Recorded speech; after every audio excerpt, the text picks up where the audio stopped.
I awoke this morning to a Kanye West song and danced. It was great.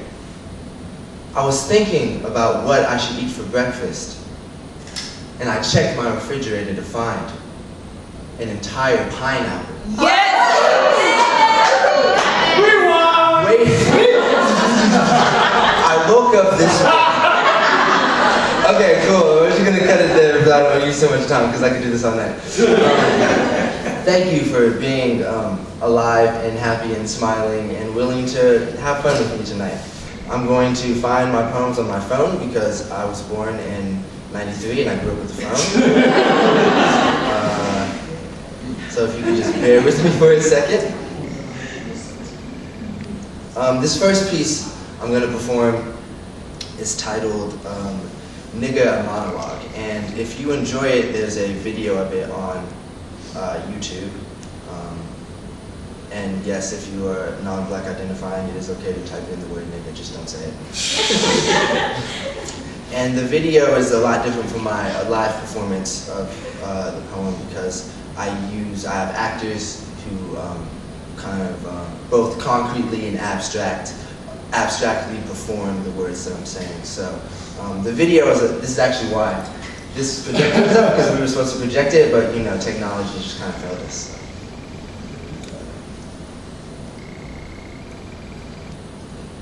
Tell me a word that has a comparable etymology, created for the denial of human rights and justification of murder, now used to sell and criminalize culture. Some will say it belongs to anyone. Others will only say it when they feel safe or when the radio plays uncensored. See, where I'm from, we all own the word. It is liable to be said by green-eyed brown faces as much as dark ones, setting the room ablaze, blacks, whites, sons, daughters, inhaling smoke clouds until the word lives in our brains. It is mantra, endearment, punchline, profane, hot brand on black bodies, holy or hellish, depending on who says it and whom they say it to. America, you praise me and condemn me with the same word. Most of your citizens believe it to be nigger rekindled, but no one wants to be a nigger. And everyone wants to be an American rap star, gangster, all American. It's America's most wanted body. Black is so cool. Can't get burned. Can get battered by police batons and shot on iPhone, but can rap every Jay-Z and Kanye song. Do you say the word? Does it make you dream #1 on the charts? Second-class citizen, 3-peat champion, 4 dead girls in Birmingham, 5.5 times more likely to be jobless in Dane County, 6 bullets ripping through Michael Brown. And what about nigger? Does it channel plantation owners, poor white farmers, decaying fruit and poplar trees, servants, singers, and livestock? You see, the line separating ER from A is thin. And the rationale even thinner, a dozen combustible excuses like black people say it. Well, I have black friends. That's not what I mean. And what do you mean? Do you mean to use a word that holds our country's history? A truth we are simply unprepared to face. Where I'm from, we all own the word. Travel its trail of ash. Use it for both introduction and salutation, friend and foe, recalling a pantheon of black-based performers when we speak it. Where I'm from, we all own the word, but only a few of us think about the commodity of blackness and how those with privilege dress their tongues in black culture while upholding white supremacy. Where I'm from, we all own the word, but we are all not greeted and hung with the same word.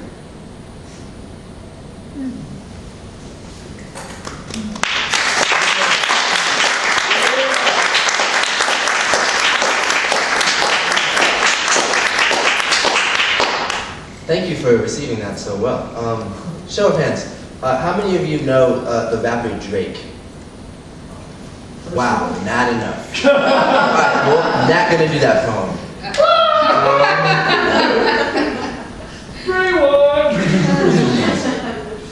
Okay, cool. So I'm gonna perform a poem now titled Otherworld. Sorry.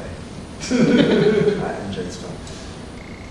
From my roofed box of a home on the outskirts of Metropolis, Phoenix is a novel attraction.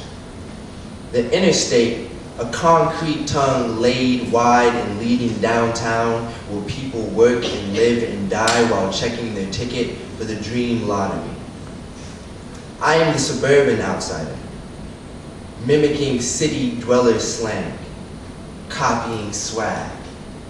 My speech more dictionary than folk, my clothes more plain than pallid.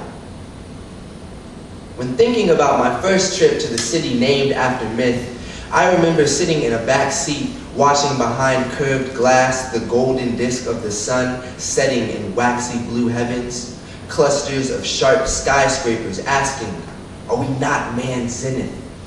Obelisk shadows shading brick buildings and automobiles. I was dreaming sidewalks full of ghosts. These were trenches carving paths to crypts. Ain't no love in the heart of the city, upper and lower class people passing tombstones beneath billboards pointing towards Sharon's cargo ship. All I knew of city life was gunshot, siren, rap song, car horn, plane engine, late breaking news. I saw the interchange as possible routes to other world.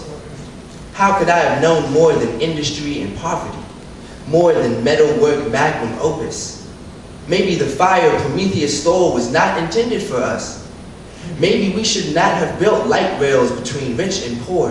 One side, all chain link fences and no chance of retirement. The other, 3-car garages and last-minute vacations. Understanding between both sides dimming slow like archaic streetlights. From my roofed box of a home on the outskirts of Metropolis, I'm not sure if it's my place to imagine those living in the city of resurrection, or if I can comment on the human condition inside the greatest human invention, the city. All right.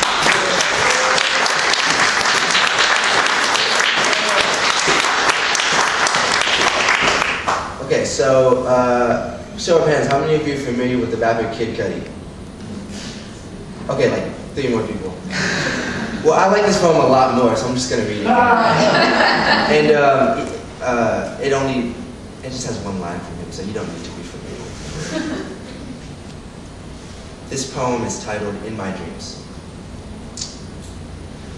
I can have anything and everything I ever wanted. Kid Cudi.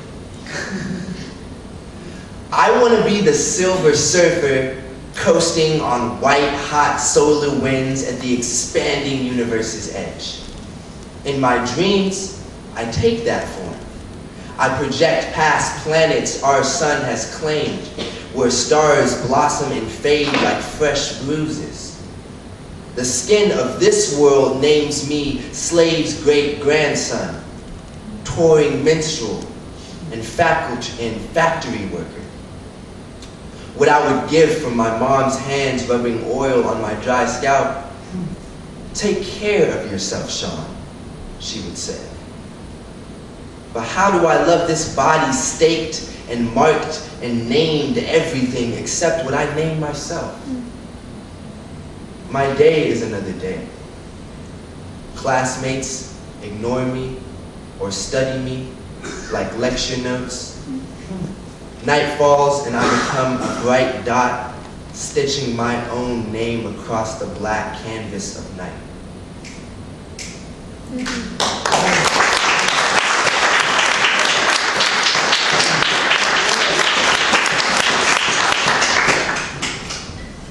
Okay, so this next poem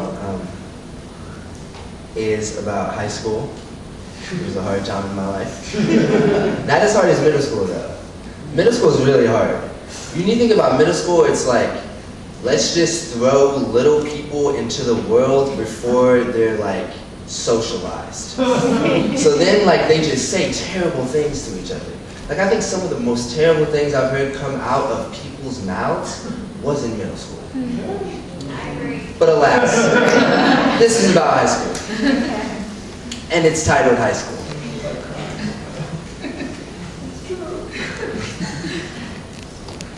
All the pretty girls wear short shorts and sit at the same lunch tables. I watch them from the lunch line. They're smiling and laughing perfect, and I am hot. Not because Shay's slender neck makes my skin melt till I am bone white like the boy down my block she kisses. I am hot because it is 95 degrees with no wind, and I'm wearing a band tee and skinny jeans. Solid black like the car my parents did not buy. Like the plastic Gus burns off the lockers in the gym locker room. Like the brows on the boys' basketball team against Millennium in the fourth quarter. I am not hot because Jasmine's maroon tips are ablaze underneath the cafeteria gazebo. I am hot because it is 95 degrees with no wind, and I am fresh charcoal at the park outside the school waiting for someone to notice it.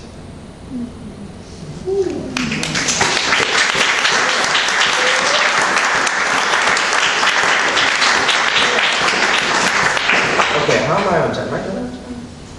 You got for like 3 hours. Time is just different in Racine.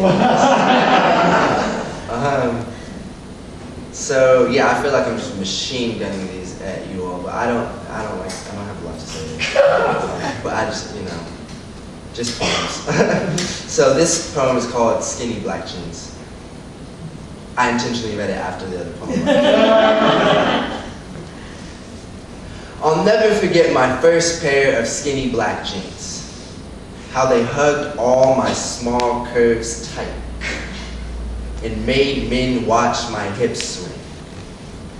One day I washed them so tight I had to peel them off my calves like a false skin. I love you, I told them. You make me feel okay not knowing who I want. When men yell fag from a safe distance, I know they've never seen someone so black and so hot.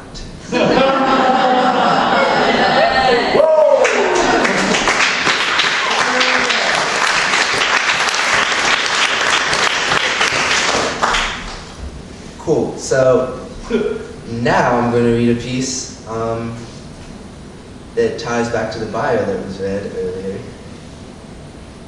And that's all I'm going to say. I don't want to say the title because it's going to give it away.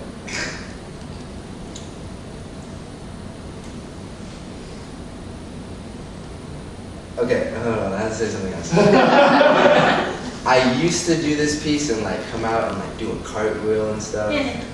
But I mean, that's not going to happen today, sorry to tease you. But I just had that image in my head of like out of body seeing myself just, and that's why I was smiling and that's why I just stopped for a second. So, before I lived in the suburbs, before my parents divorced, before the media told me who I should be, I was a Mighty Morphin Power Ranger in blue overalls swinging at the TV every weekday afternoon. I was such a Power Ranger, in fact, I kicked my grandma while practicing my moves. Practice is important.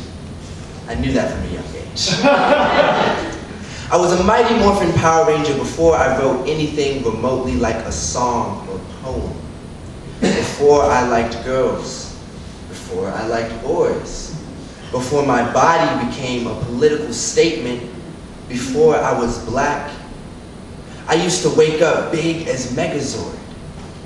Well, I couldn't really be Megazord because the Rangers had all of the Zords and they were fighting Rita, but I was very close.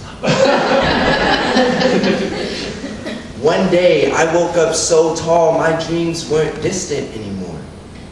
And I reached out toward them before anything else could.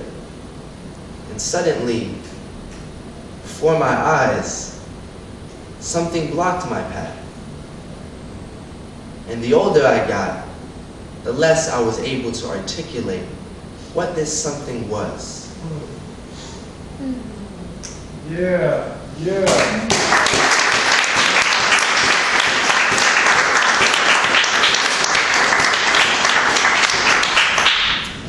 This next piece was published in Wisconsin People and Ideas. That's pretty cool. It is called Prayer for Magic.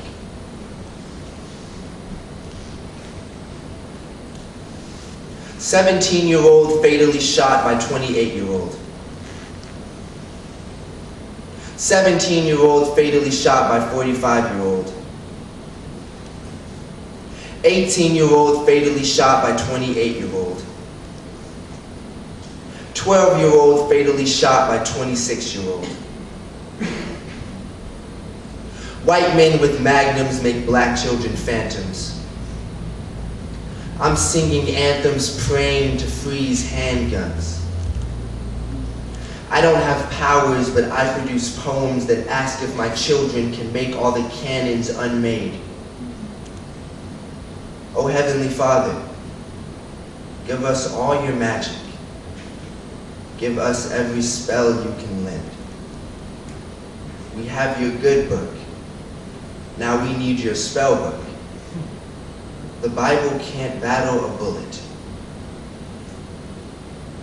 They used to put on a white sheet. Today they've taken off the white sheet, and they're doing the same thing.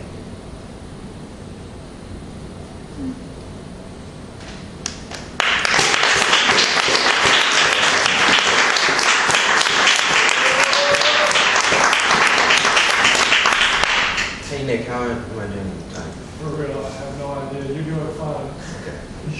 I'll do one more piece. I know I did a lot of pieces, so I'll do one more piece. Bear with me, please. It's titled Dear God.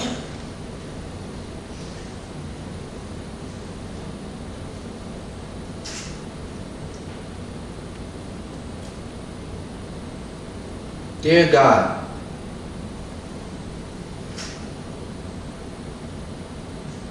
it's David and Goliath for the boys in Metropolis. So much death the city transit is a train to Necropolis. Come on. Every black boy is a David. Anyone could be Goliath. Aiming pistols at the slingless, leaving bodies on the cement, and I don't want to be Mike Brown.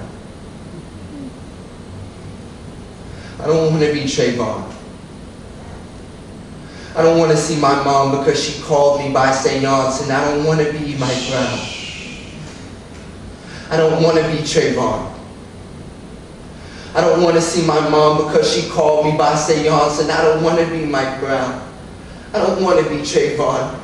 I don't want to see my mom because she called me by seance, and I don't want to be Mike Brown. But I almost was. Stared down the barrel of a lawman's gun. A cop pulled us over in the West Side burbs and put his high beams on us as we parked on the curb. Then a voice came loud from the air through a megaphone, everybody's hands on the headrest. But I was anxious, mind hazy from my nerves, so I never put my hands on the headrest. Gold badge, brown shirt, steps to our window. I'm in the back with my black skin, blood froze, cop asked questions. Flashlights cabin. He says we speeding, and we deny it, then he's by the back seat, looking right at me. Told me put my hands up, or he would blast me. White face, black steel, Whole world stood still, 9mm pistol a hair from my hairline. Someone in the front seat yelled, "Sean, comply," and I did it. Felt a vengeance eating me from inside, but thank God it wasn't me. One less black boy dying in the streets. Thank God it wasn't me. One less black boy dying in the streets. I thank God it wasn't me. One less black boy dying in the streets, but any night it could be me. Any night it could be me. Any night it could be Izzy, could be Quincy, could be Courtney. Any night it could be me. Any night it could be me. Any night it could be Michael, could be Christian, could be Justin or my cousins. Every weekend I get nervous when I hear the whining sirens. Is it justice? When 45 cop killings in California involve 35 black men, is it justice? When NYPD shoots more blacks than Hispanics or whites, is it justice? When there's 96 cases of a white officer killing someone like me, is it justice? Is it justice? Because it's David and Goliath, for the boys whose skin is darkest. So much death, the dusty sidewalk is a stretcher for a carcass. And every black boy is a David, and any one could be Goliath. And they assume we are delinquents. They assume we have a weapon. They assume a lot before they shoot us down without a question. Does it really matter if we're going to college or raising children? Every human being is just that. Every human being is just that. A human being.